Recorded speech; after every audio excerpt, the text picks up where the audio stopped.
What I would say, yeah, we have laws on the books. Israel is a well-regulated military. They have a judge advocate who I actually know. They prosecute people who violate the law of war, IDF members.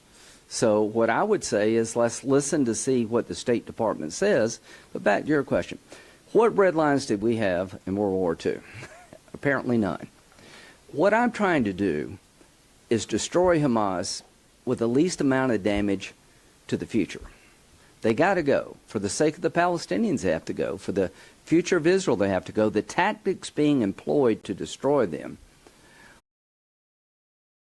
are incredibly difficult because their behavior is making it so hard. The bottom line is when your enemy takes the people they represent and use them as pawns to drive up the casualty rate to hope the world turns on you, you don't want to reinforce that model. And I'll end with one thought that Ted had. If Hamas surrendered tomorrow and turned the hostages loose, would Israel still kill Palestinians? No. They would end the war because the threat to them is over. Here's the question. If Israel withdrew tomorrow and stopped dropping bombs, would Hamas still try to kill them? Yes. That's what this is all about. Israel is not a genocidal nation. Israel has got 6 peace agreements with Arabs. Israel is entertaining trying to recognize Saudi Arabia, the keeper of the mosque in Medina and Mecca. They have a history of integrating themselves in the region. What history does Hamas have? Killing Palestinians who want to work with Israel, destroying the Israeli population, driving them into the sea. This is about as clear contest as I've ever seen in my entire life. This is not difficult for me to figure out what to do. Senator Grant, briefly on the southern border, the Biden administration has proposed tighter asylum restrictions. Just want to get your reaction to those. Do you think those are a step in the right direction? I welcome anything that would lessen the flow, put a cap on parole. Yes, Senator, you all mentioned that President Biden took unilateral action to not consult with Congress. Is there anything Congress is considering to do to curtail the president's prerogative to? Yes. Yeah. We're thinking about what tools do we have available. So to my Democratic colleagues, you could be in the same boat here. I mean, you know, there is checks and balances here. There are rules of war, and there should be. I've been a military lawyer. I'm not asking to abandon international law here. I'm just trying to get people to understand that the enemy here is abusing every law on the books, making it very difficult for Israel. And I don't want to reward that behavior by punishing the victim. You want to punish the offender, not the victim. So we're going to look at what tools do we have. And here's the first tool I have. Sit down with Democrats and see if we can walk this back. Senator, yeah. Do you all agree with Senator Cotton's suggestion that Biden should be impeached under Trump's president? I didn't come here to talk about that, but given what they did to Trump, I think you make a good argument. But I didn't come here to impeach the president. I came here to let everybody know we don't agree with this decision. I don't know where our Democrat friends are. It's a horribly bad decision and dangerous because it does put the hostages more at risk. It makes the war go on longer. It emboldens Iran at a time they need to be contained. And I think what it's going to do is take off the table the last best chance for structural changes in the Mideast. The ICC coming after Israel, bad idea. I hope they stand down. Last question. How do you feel about progressive members bringing GW protesters to the Capitol yesterday? You know, what's going on college campuses it disgusts me at times, but this is a free country. Bringing these protesters into the Capitol, I think, sends the wrong signal, but I don't think they're here to kill me. I don't think anybody in Israel wants to kill me or other Americans. I believe Hamas wants to kill us all. They want to purify Islam in their image. They want to destroy the Jewish state, and they want to kill Americans, the great Satan. Iran, Hamas, and Hezbollah want to kill. It's one thing to act out, to say outrageous things. That's different to me than going into a person's home, killing their kids in front of them, raping their wife, and going to the next house. I promise you, we're not going to let this happen again. We will be with you, Israel. Thank you. A witness in history. So, Tom Cotton.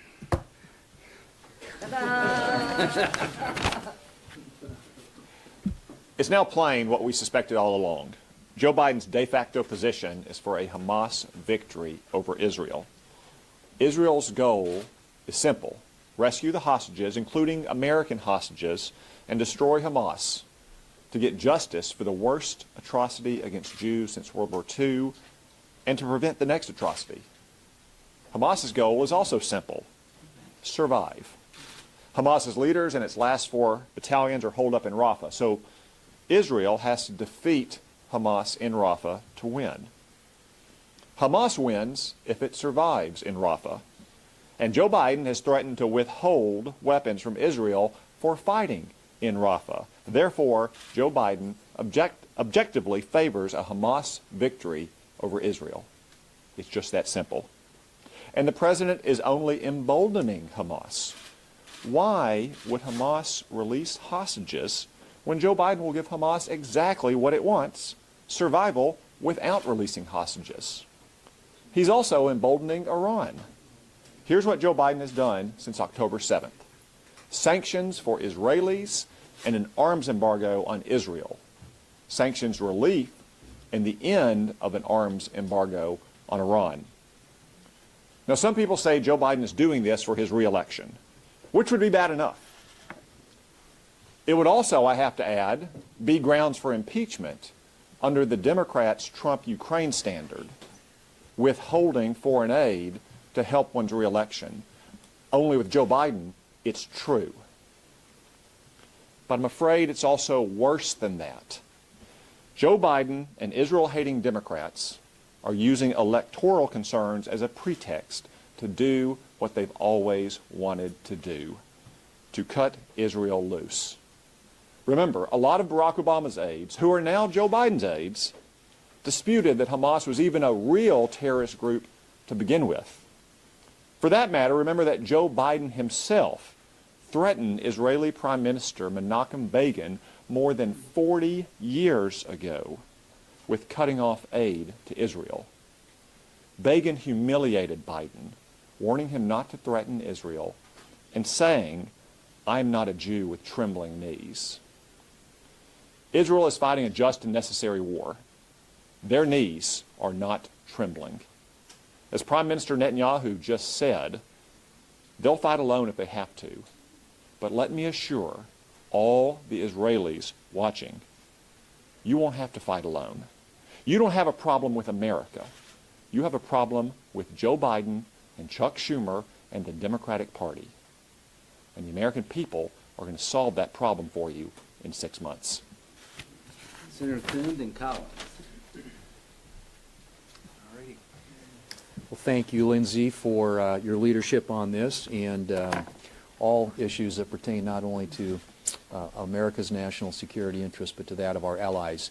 72% of Americans support the idea that Israel needs to take the actions necessary to protect itself and to end the rule and reign of Hamas, a terrorist organization operating not only there but in an entire region of the world. That is a much larger percentage of the American people, obviously, than support what Joe Biden is doing. And as has been pointed out, this is an opportunity for America to stand shoulder to shoulder with our closest ally and to convey to the people of that country that the United States is a reliable ally and that we can be counted on. The problem with what's happening with the Biden administration today is not only does it force people to question our reliability as an ally, it puts Israel's national security interests at risk. This is insane, what is being suggested by this administration after the Congress, in huge bipartisan fashion, supported over $14 billion to go to aid Israel. This administration would decide unilaterally, without any input from Congress or anybody else, that because they don't like the way that Israel is defending itself against this threat, that somehow they're going to start cutting off the very assistance that the United States Congress said that we want sent to Israel, to our ally, to make sure that they're able to defend themselves and to root out this, this terrorist organization operating on their border. The American people support Israel overwhelmingly, as has already been pointed out. And they also believe that Israel needs to do what is necessary. And if that includes going into Rafah to root out the Hamas threat, then that is necessary for their very survival. This is an existential threat for the people of Israel. The United States need to have their back. We'd have their back. The American people have their back. The Republicans here in the United States Senate have their back. And we will do everything we possibly can to make sure that Joe Biden, notwithstanding his statements of the last few days here, does what the American people and the United States Congress have said we need to be doing to support our strongest ally in the world. Senator Collins. Well, first, Lindsey, thank you so much for your leadership. Let's review a little bit of recent history. As Senator Thune has just outlined, it was the administration that put together a supplemental funding request to provide weapon systems, munitions, equipment, and other means of assistance to Israel.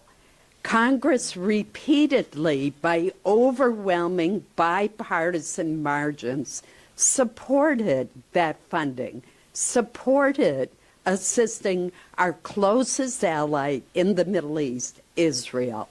And what did the administration do? Without any consultation, over the weekend, the administration decides to halt the delivery of essential weapons to Israel.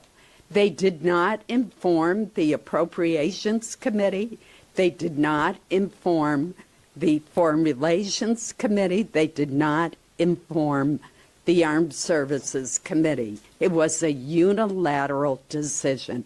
Yesterday, during the Defense Appropriations Subcommittee hearing, many of us questioned Secretary Austin about the decision made secretly over the weekend without consultation with Congress. He said that it was not a final decision.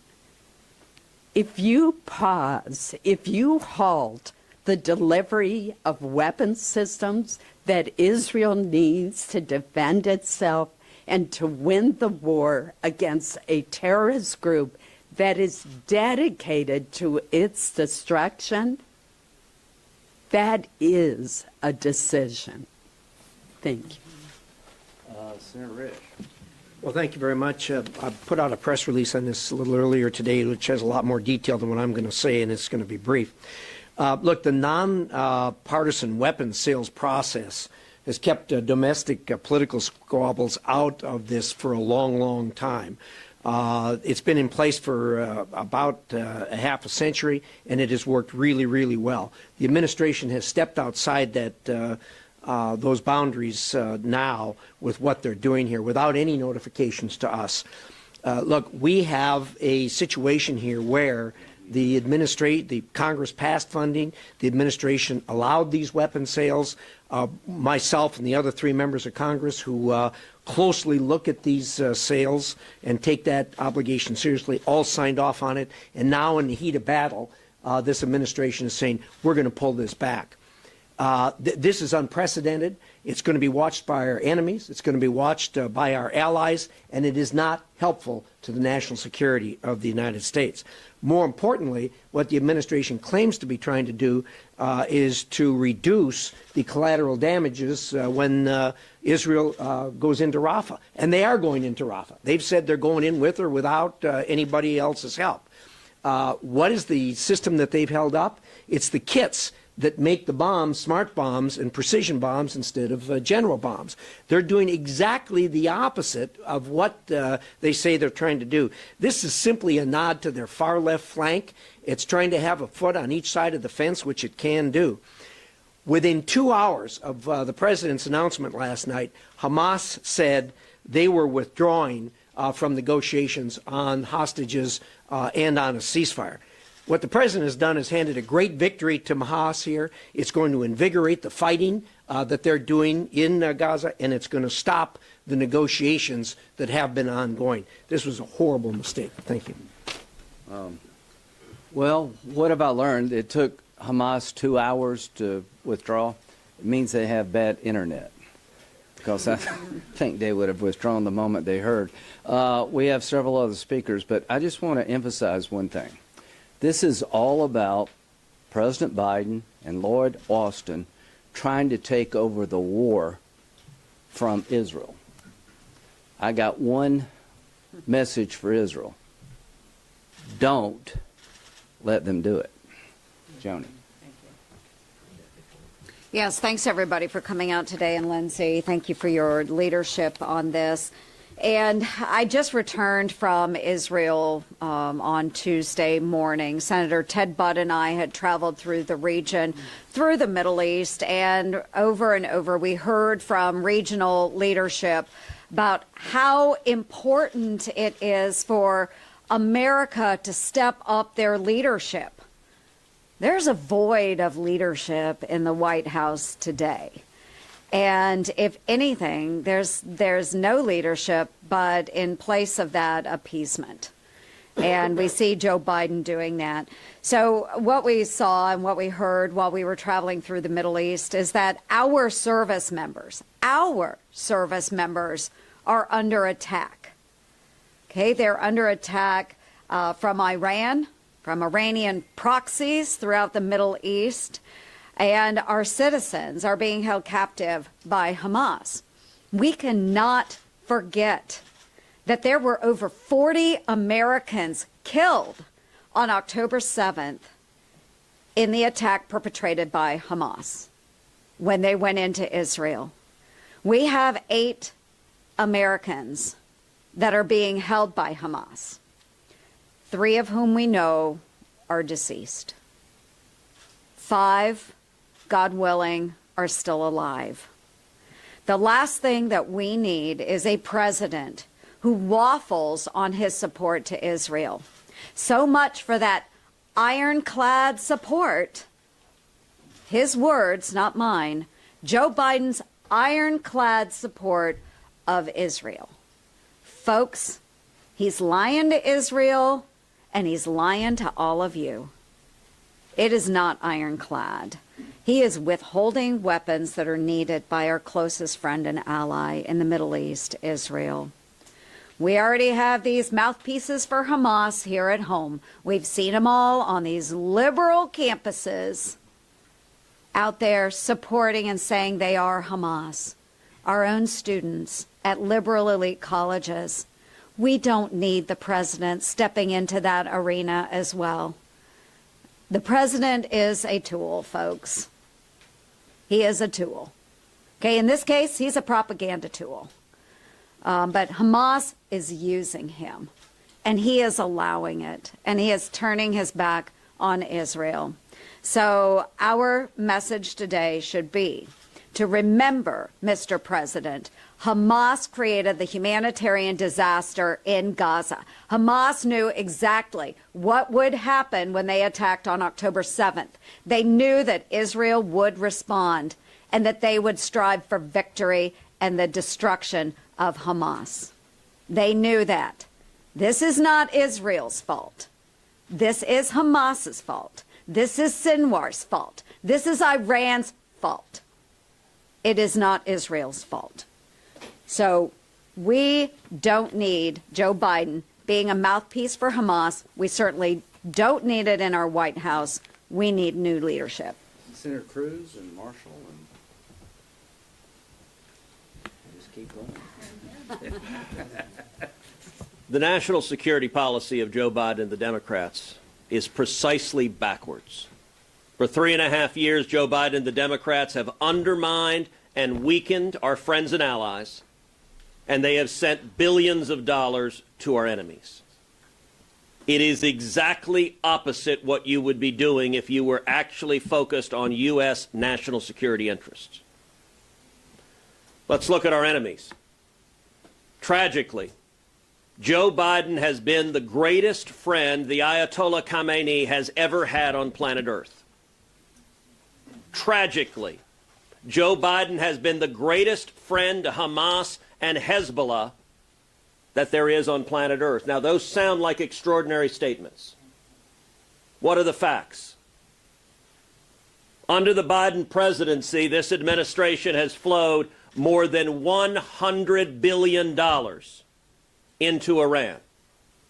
$6 billion in ransom for 5 Americans, a policy which many of us said at the time would only lead to more Americans being taken hostage, and we saw tragically on October 7th that proved exactly right.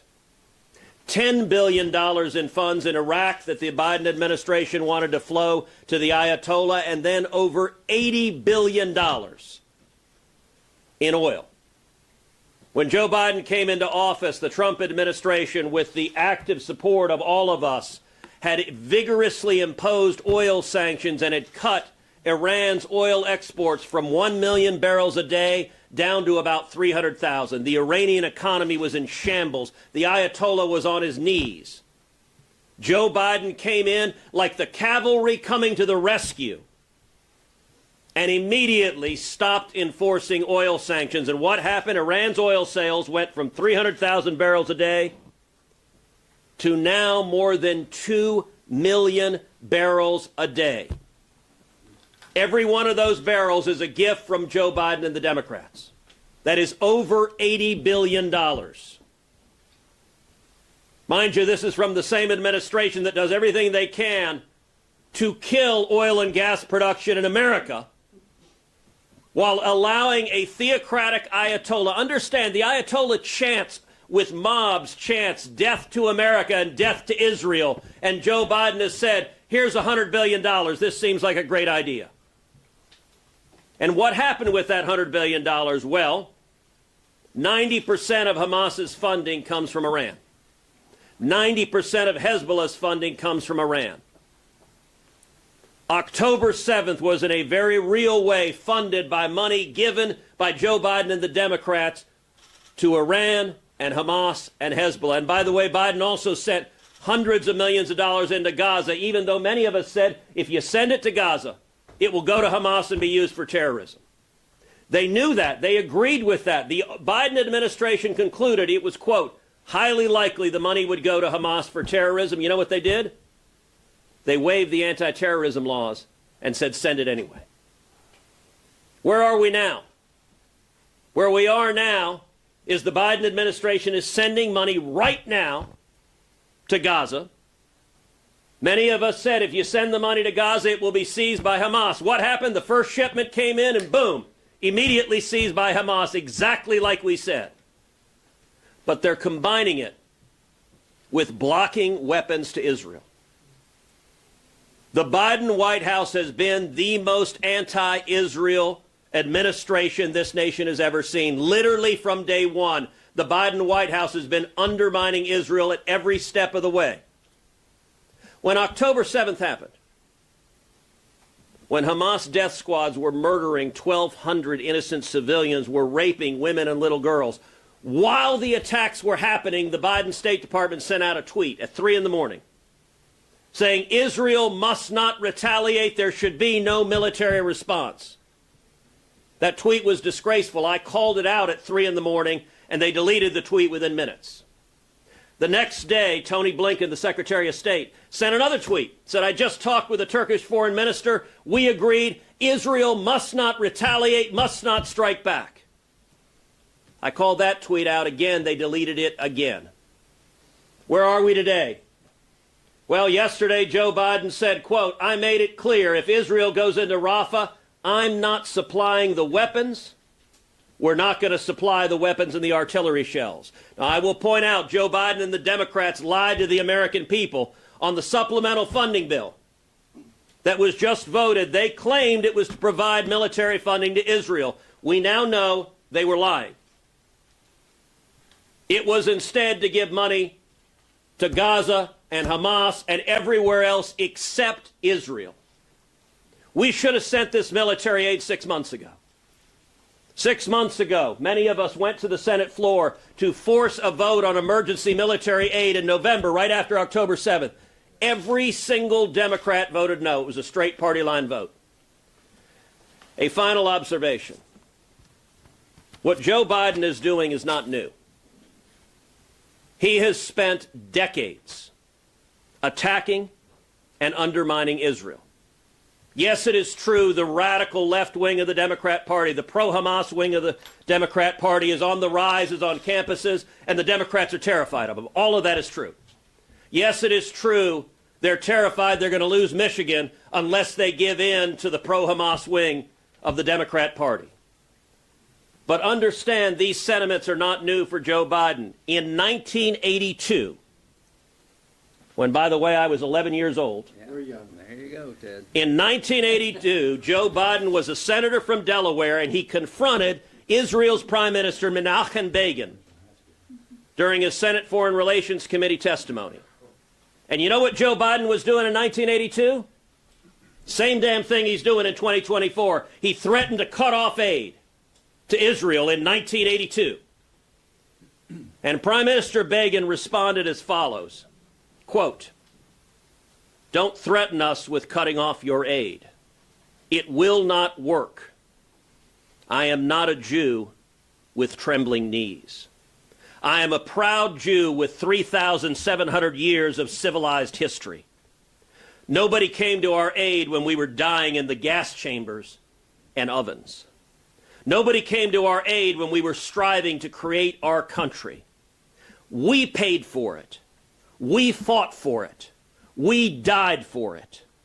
We will stand by our principles. We will defend them. And when necessary, we will die for them again, with or without your aid." Even though Joe Biden wants to abandon Israel, and even though the Democrats in the Senate and House apparently support him in wanting to abandon Israel, America does not, and we should not let him. We should stand together and say, America stands united with Israel, and Hamas should be utterly destroyed. Roger. All right. Amen. Damn, he's good. I want to pass the plate. He is really good. Senator Cruz, what that reminds me of is I keep calling Joe Biden's national security policy his schizophrenic national security policy, and you hit on a lot of the points. Senator Graham, I'm honored to stand in this foxhole with you, and never been more honored to stand with these group of soldiers here fighting for the safety and well-being of Israel.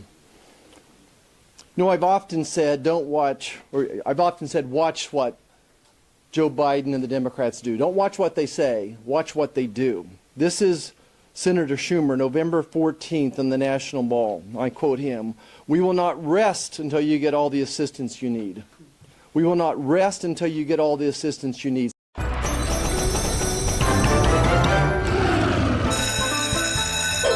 In fact, 6 times the Democrats until you get all the assistance you need. We will not rest until you get all the assistance you need. Several hours later, we had a vote where they tabled standalone funding for Israel. As a matter of fact, 6 times the Democrats have voted against standalone funding for Israel. I would ask Leader Schumer, where's his outrage today? If he sits here and says that he would not rest until Israel gets the help they need, where is his outrage today?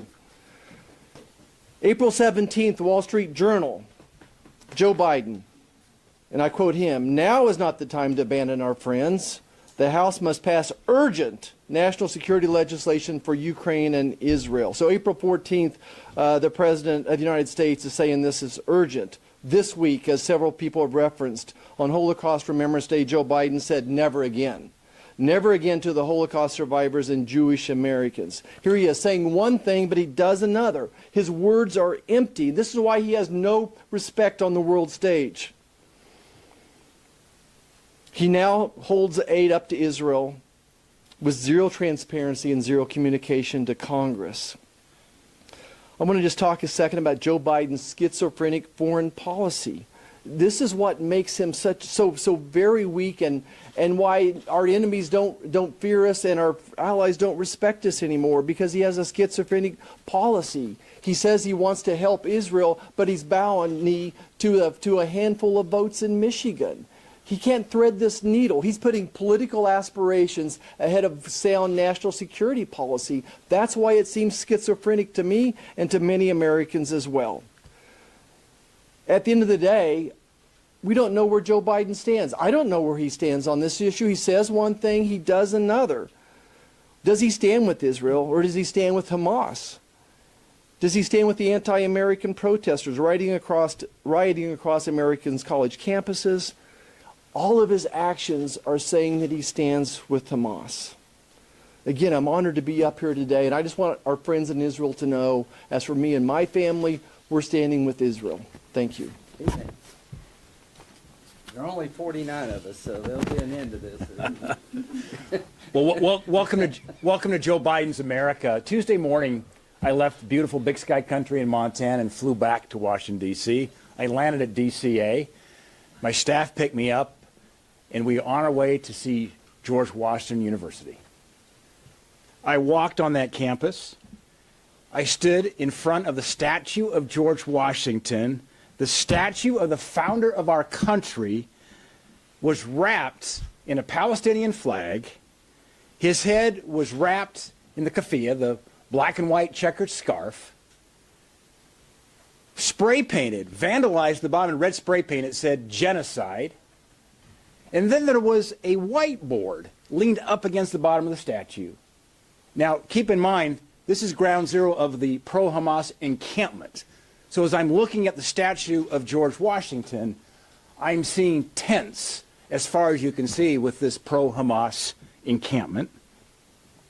And on that whiteboard, it said, "No Zionism."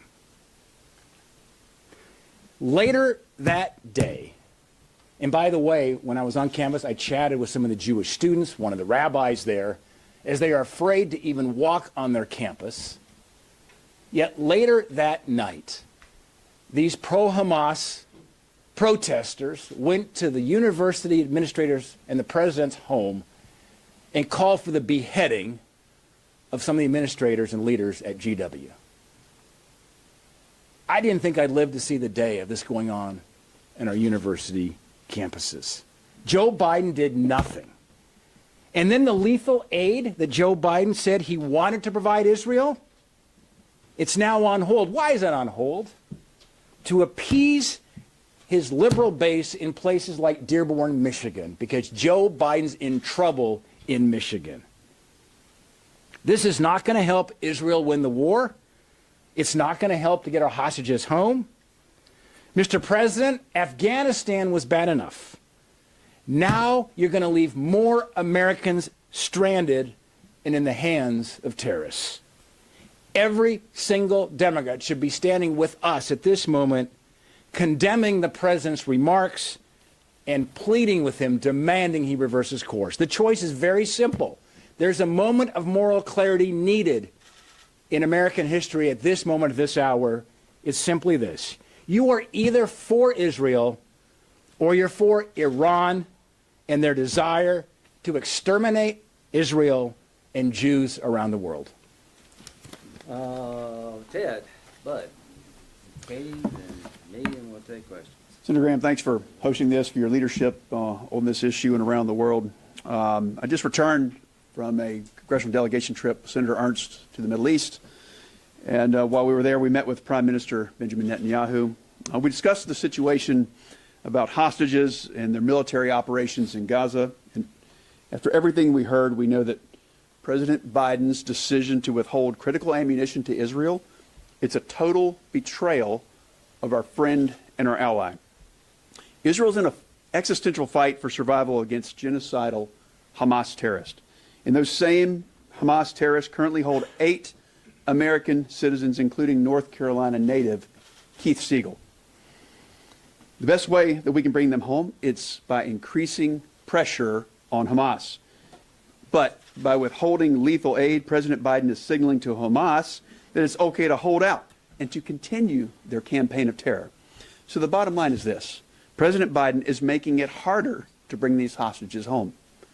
And the ultimate absurdity of this decision by President Biden is that the administration is withholding precision-guided munitions. Senator Risch spoke about this earlier, because the Biden administration is actually making civilian casualties more likely. But at the end of the day, we know what all of this is about.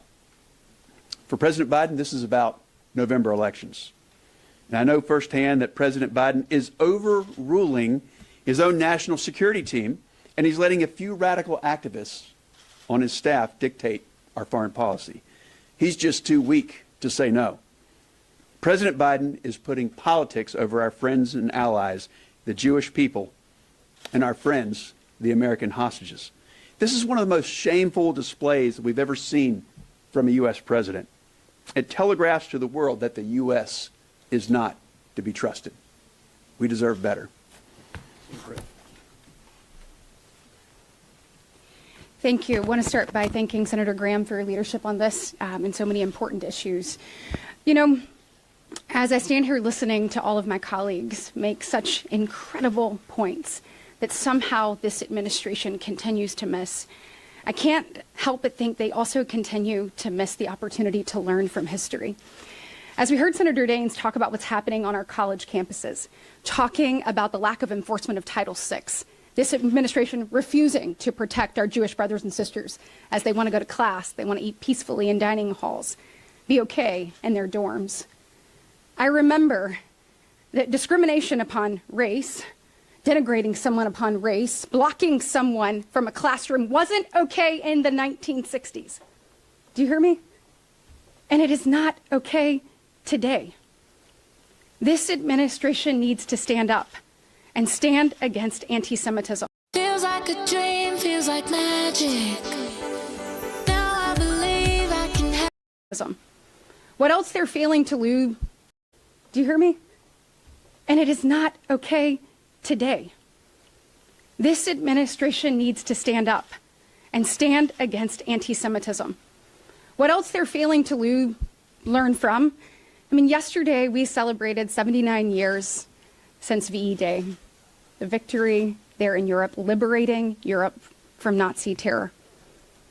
Earlier this week, we honored those 6 million Jews that died in the Holocaust.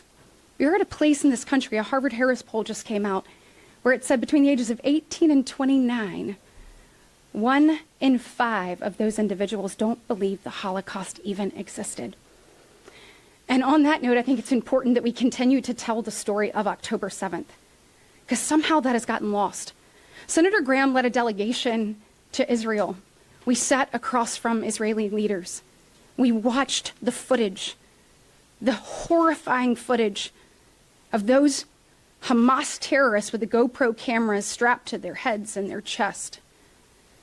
When we talked to the Israeli officials, we mentioned 9/11.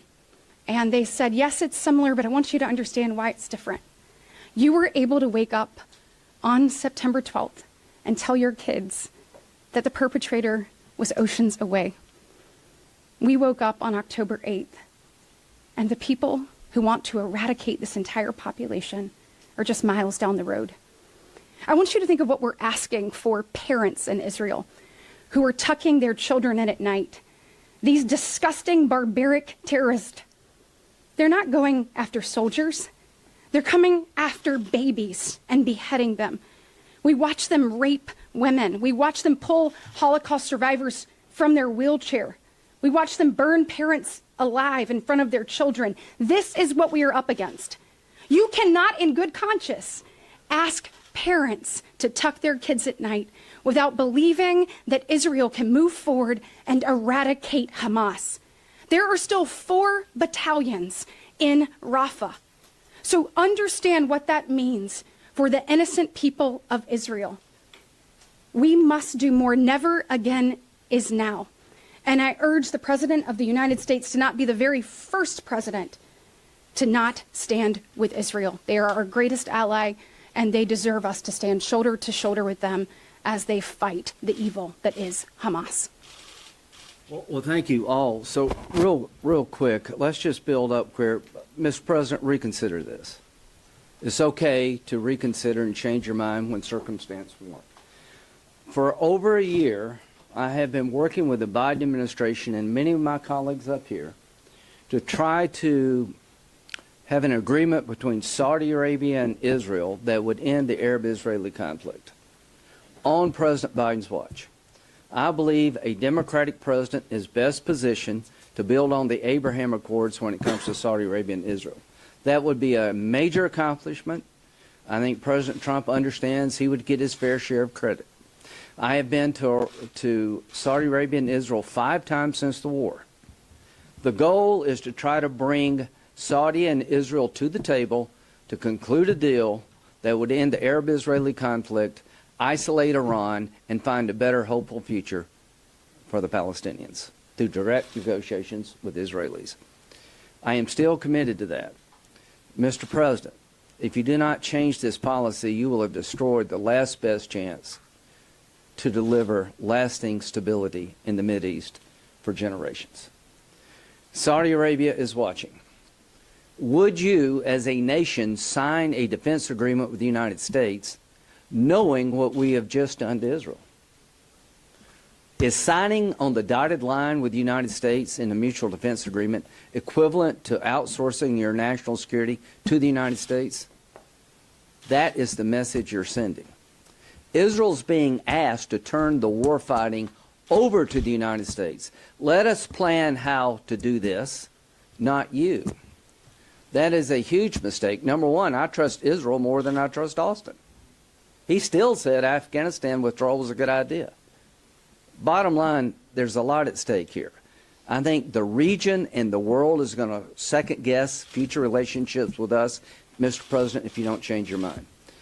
Finally, is it right to give bombs to Israel in these circumstances? I think the answer is yes. I want to define the problem Israel faces. Hezbollah is a terrorist organization that has over 100,000 weapons pointed at Israel. They're Shiites. They're in Lebanon. They actively attack Israel regularly. Hamas is a terrorist organization that is dedicated to the destruction of the Jewish state, not helping the Palestinians. Their charter is not to bring about a better life for the Palestinians, but to destroy from the river to the sea all the Jews. And this is what they said after October the 7th. We're not ashamed to say this with full force. We must teach Israel a lesson, and we will do this again, again, and again. This is the spokesperson of Hamas after October 7th telling Israel, we're coming for you again, again, and again. Now, what is the proportional response to that? I want you to ask every Democrat and Republican, were you okay with using 2 nuclear bombs against Japan to end the war? Was that proportional? Were you okay with the firebombing of Dresden to break the backs of the Nazis? What is the right response to a group that rapes your women, puts your babies in an oven, and threatens to do it again? Drop bombs if you have to. So you got Hamas, you got Hezbollah, and the biggest Satan of all is Iran. In 1 week, Israel was attacked by Hezbollah, Hamas, and Iran. 300 rockets and missiles launched from Iranian territory to the state of Israel. In 1 week. What is the proper response to 3 organizations dedicated to killing all the Jews if you're a Jew? What's the proper response 80 years after the Holocaust to make sure you don't have the second Holocaust? To fight with all your might. And here's what I want to say about the IDF. I've been there like all my colleagues. They're doing their best to restrict civilian casualties, I think. Here's the enemy. They're doing their best to make sure Israel kills as many Palestinians as possible. They have command headquarters under a hospital. I've been a military lawyer all my life. Hospitals are not legitimate targets unless you make them. They put weapons in mosques. They store weapons in schools. They fire rockets at Israel from apartment buildings. They're doing all they can to increase the cost of killing terrorists. For this very reason, the world will break. They could give a damn about the Palestinian people. They're religious Nazis on a quest to kill all the Jews. The last time somebody did this was Adolf Hitler. He wrote a book. Nobody believed him. President Biden, the enemies of Israel are dedicated to the destruction of Israel. Withholding weapons makes it very difficult, if not impossible, to get American hostages back and Israeli hostages back because you're incentivizing bad behavior. I have the coffee. Oh, that's not hot. That's hot. Yeah, blow on that for a little bit. Not here, not here, not here. Withholding weapons makes Iran stronger, not weaker. Withholding weapons in the most just war since World War II makes Saudi Arabia more doubtful. The consequences of this decision, Mr. President, are going to change the region and the world for all the worse. I'm asking you, I'm pleading with you, change course. Give Israel the weapons they need to finish this fight, and I'll tell you what Israel is going to do with Rafah. They will go in and destroy these battalions. How they do it is subject to negotiation. But what I fear is this decision to withhold weapons has made the likelihood of going in Rafah greater, not less. It's going to make it longer, not shorter. And the consequences of bringing real change to the Mideast are fading with every passing day. Mr. President, if you can summon the courage to say we're going to give Israel the weapons they need, I think we can get the Saudi-Israel deal back on track. I think you'll have all the critics up here behind you applauding. And what do we want? We want Israel to survive and thrive. We want Hamas destroyed. We want the Palestinians to have a better future. That only happens when you're unequivocal. Now's the time, Mr. President, to send a message to all the bad guys. We're with Israel. Now's the time, Mr. President, to reinforce all the rhetoric you've been saying. Summon the curses of bringing real change to the Mideast are fading with every passing day. Mr. President, if you can summon the courage to say we're going to give Israel the weapons they need, I think we can get the Saudi-Israel deal back on track. I think you'll have all the critics up here behind you applauding. And what do we want? We want Israel to survive and thrive. We want Hamas destroyed. We want the Palestinians to have a better future. That only happens when you're unequivocal. Now's the time, Mr. President, to send a message to all the bad guys. We're with Israel. Now's the time, Mr. President, to reinforce all the rhetoric you've been saying for the last 6 months. On October the 7th, things changed forever. This is Pearl Harbor and 9/11 for Israel. Our nation felt it was appropriate to drop nuclear bombs on 2 cities to end a war we could not afford to lose. I believe it's appropriate for Israel to have the weapons to destroy Hamas, to make sure we never have to do this again. Here's what Bibi said. Never again is now. Senator, is it your position that there is no red line when it comes to Israel's war with Hamas? My position is that Israel is fighting a just war. They're conducting themselves within the law of armed conflict, that Hamas is turning the law of armed conflict upside down, that the civilian casualties are mainly due in terms of numbers to Hamas's tactics, that I'm not going to second guess Israel. I'm going to give them the weapons they need. Israel's not the problem.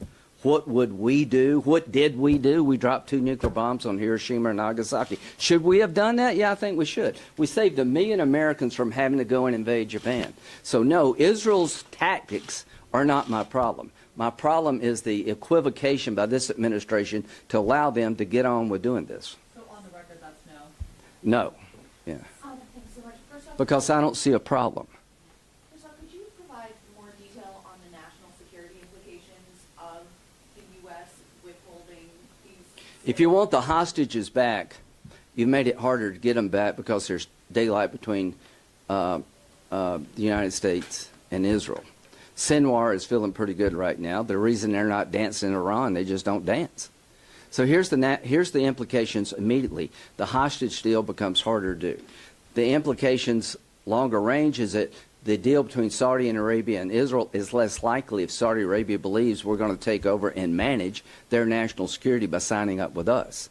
So I think the implications of Iran taking this as a sign of weakness get stronger. I think the desire of Israel to destroy Hamas is non-negotiable, and you're putting Israel in a bad spot.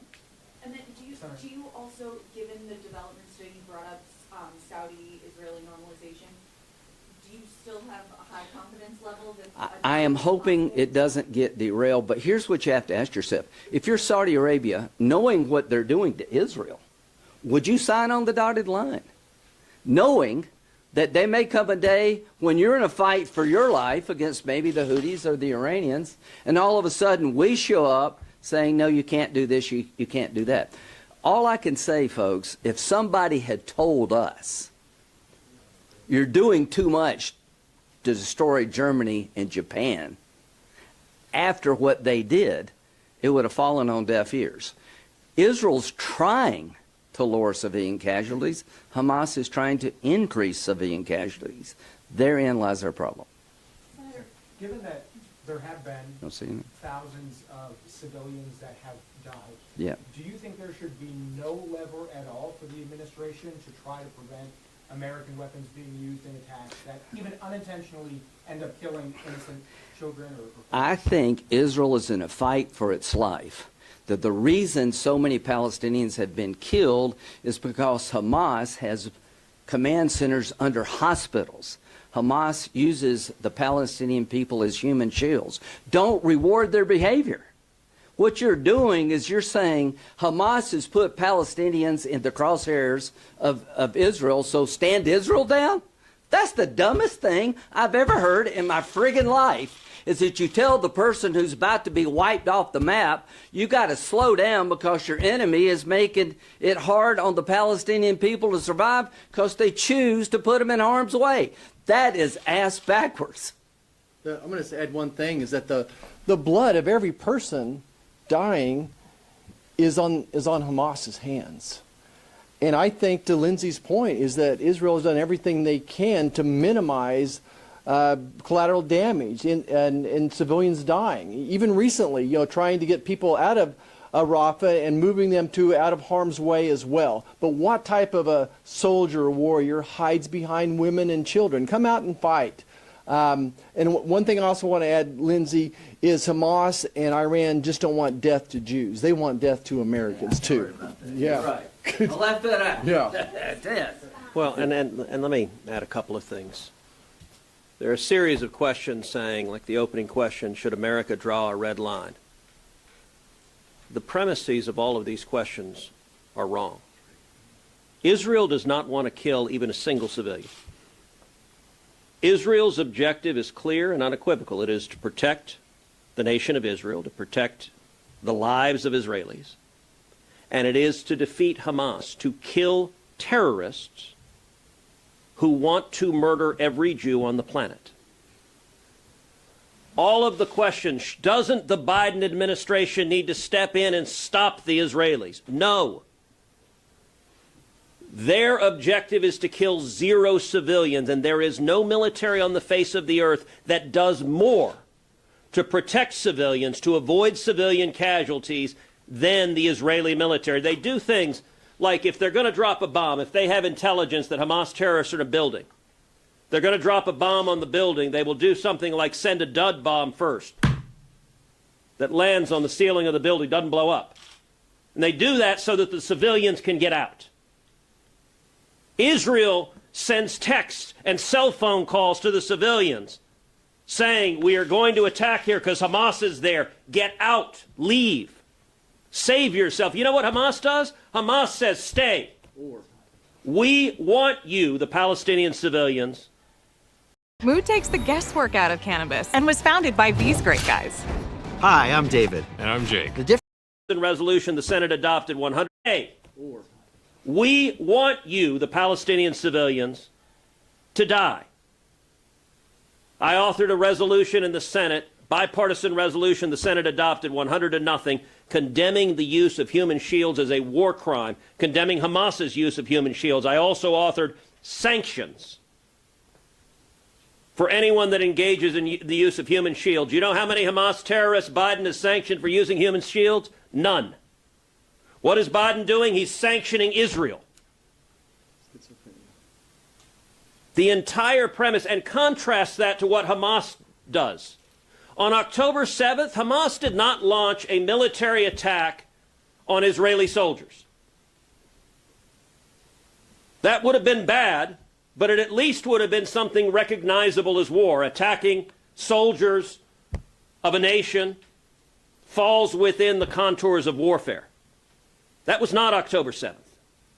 October 7th, Hamas death squads went into civilian areas, a kibbutz, people who are farmers. They were looking for civilians, and they were killing them for one reason, because they were Jews. Going door to door to door. It's the worst mass murder of Jews in a single day since the Holocaust. They killed elderly people. They killed toddlers and infants. We've watched the videos. When you see terrorists playing soccer with the head of a Jew they just beheaded, when you look at how they sexually abuse, violently rape little girls, women, mutilate them, they are disgusting. You want to vomit when you see the videos, and we've watched them because we have a responsibility. Why? Because they're knuckleheads who insist it didn't happen. And so we should be standing with Israel unequivocally. You asked, what are the national security implications of this? America is at a greater risk today than we have been at any point in modern times. We have a higher risk for a terrorist attack today than we have at any point since September 11th. You combine that with the Democrats' open border, 11 million illegal immigrants flooding into this country while Iran and Hamas and Hezbollah have called for global jihad. It is only a matter of time before we see mass murder here, just like played out in Israel, just like played out in Russia, just like played out in New York City on September 11th. All of the questions, don't we need to stop the Israelis from killing civilians? They are doing everything humanly possible to prevent killing civilians. And I want to make one final point on this. The enemies of America are emboldened. Iran is emboldened. Hamas is emboldened. Hezbollah is emboldened. Communist China is emboldened. Russia is emboldened. Venezuela is emboldened. North Korea is emboldened. What are the national security consequences of this? Today, because of Joe Biden's weakness and appeasement, the odds of China invading Taiwan have risen markedly. Because Xi is looking at this saying, oh, this administration is so weak, they'll tell Taiwan, hey, we won't give you weapons either. Chinese go on and invade. I want to finally underscore a very important story that broke last weekend. It came from Politico. And it was a story that says the funding for the anti-Israel, anti-Semitic, anti-American protests occurring at universities across the country, much of the funding came from Joe Biden and the Democrats' biggest donors. And here's who Politico identified. Politico identified George Soros, the Rockefeller brothers, Bill and Melinda Gates, and the Pritzker family, which collectively... Do you keep deleting slot games one after another? Well, there's one game that you won't want to delete. Tap the... have given millions... identified George Soros, the The Rockefeller brothers, Bill and Melinda Gates, and the Pritzker family, which collectively have given millions and millions of dollars to Joe Biden and to Democrats. Just about every Democrat in the United States Senate has cashed tens of thousands of dollars, if not hundreds of thousands of dollars, from those left-wing gazillionaires. Tell you a question every one of you ought to be asking every Democrat, including Joe Biden: are you going to give back the money? Are you going to give back the millions of dollars you took from the people funding these anti-Israel, anti-Semitic, anti-American protests? And if you're not, if you're going to keep cashing the checks from the people paying for the protesters that are threatening Jewish students, threatening their safety on campus, then you stand with what they're funding. It's a simple and basic choice. What is happening on campus is happening because the Democrat base wants it to happen. And what Joe Biden is doing is he's encouraging Hamas. Hamas saw that statement and celebrated. And you know what? If you're a Hamas terrorist, you know what you say? Keep fighting. Yeah. Keep fighting. You know what? We've now got Joe Biden coming to the rescue. He's going to cut off the Israelis' weapons. Let's keep fighting. We can kill more Israelis. Final question. I want to ask a final question. I want to ask a final question. We got two more after he asked himself the question.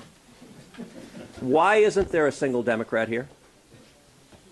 I want you to pause and ask. There are 51 Democrats in the United States Senate.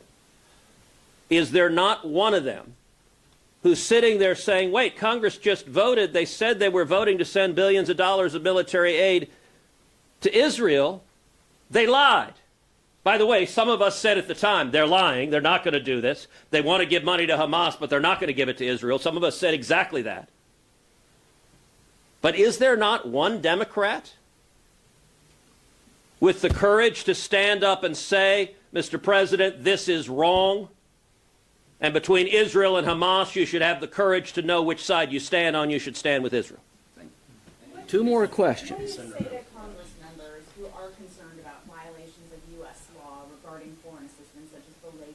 I think there's a report coming out, I think, tomorrow about that analysis. I don't know if it's coming out tomorrow or not. So here's what I would say. Yeah, we have laws on the books. Israel is a well-regulated military. They have a judge advocate who I actually know. They prosecute people who violate the law of war, IDF members. So what I would say is let's listen to see what the State Department says. But back to your question. What red lines did we have in World War II? Apparently none. What I'm trying to do is destroy Hamas with the least amount of damage to the future. They got to go. For the sake of the Palestinians, they have to go. For the future of Israel, they have to go. The tactics being employed to destroy them are incredibly difficult because their behavior is making it so hard. The bottom line is when your enemy takes the people they represent and use them as pawns to drive up the casualty rate to hope the world turns on you, you don't want to reinforce that model. And I'll end with one thought that Ted had. If Hamas surrendered tomorrow and turned the hostages loose, would Israel still kill Palestinians? No. They would end the war because the threat to them is over. Here's the question. If Israel withdrew tomorrow and stopped dropping bombs, would Hamas still try to kill them? Yes. That's what this is all about. Israel is not a genocidal nation. Israel has got 6 peace agreements with Arabs. Israel is entertaining trying to recognize Saudi Arabia, the keeper of the mosque in Medina and Mecca. They have a history of integrating themselves in the region. What history does Hamas have? Killing Palestinians who want to work with Israel, destroying the Israeli population, driving them into the sea. This is about as clear contest as I've ever seen in my entire life. This is not difficult for me to figure out what to do. Senator Grant, briefly on the southern border, the Biden administration has proposed tighter asylum restrictions. Just want to get your reaction to those. Do you think those are a step in the right direction? I welcome anything that would lessen the flow, put a cap on parole. Yes, Senator, you that President Biden took unilateral Yeah, action, did yeah. not consult with Congress. Is there anything Congress is considering to do to curtail the president's prerogative to? Yes. Yeah. We're thinking about what tools do we have available. So to my Democratic colleagues, you could be in the same boat here. I mean, there is checks and balances here. There are rules of war, and there should be. I've been a military lawyer. I'm not asking to abandon international law here. I'm just trying to get people to understand that the enemy here is abusing every law on the books, making it very difficult for Israel. And I don't want to reward that behavior by punishing the victim. You want to punish the offender, not the victim. So we're going to look at what tools do we have, and here's the first tool I have. Sit down with Democrats and see if we can walk this back. Senator, Yeah. Do you all agree with Senator Cotton's suggestion that Biden should be impeached under Trump's president? I didn't come here to talk about that, but given what they did to Trump, I think you make a good argument. But I didn't come here to impeach the president. I came here to let everybody know we don't agree with this decision. I don't know where our Democrat friends are. It's a horribly bad decision and dangerous because it does put the hostages more at risk. It makes the war go on longer. It emboldens Iran at a time they need to be contained. And I think what it's going to do is take off the table the last best chance for structural changes in the Mideast. The ICC coming after Israel, bad idea. I hope they stand down. Last question. How do you feel about progressive members bringing GW protesters to the Capitol yesterday? What's going on college campuses it disgusts me at times, but this is a free country. Bringing these protesters into the Capitol, I think, sends the wrong signal, but I don't think they're here to kill me. I don't think anybody in Israel wants to kill me or other Americans. I believe Hamas wants to kill us all. They want to purify Islam in their image. They want to destroy the Jewish state, and they want to kill Americans, the great Satan. Iran, Hamas, and Hezbollah want to kill. It's one thing to act out, to say outrageous things. That's different to me than going into a person's home, killing their kids in front of them, raping their wife, and going to the next house. I promise you, we're not going to let this happen again. We will be with you, Israel. Thank you. No witness in history. So, Tom Cotton.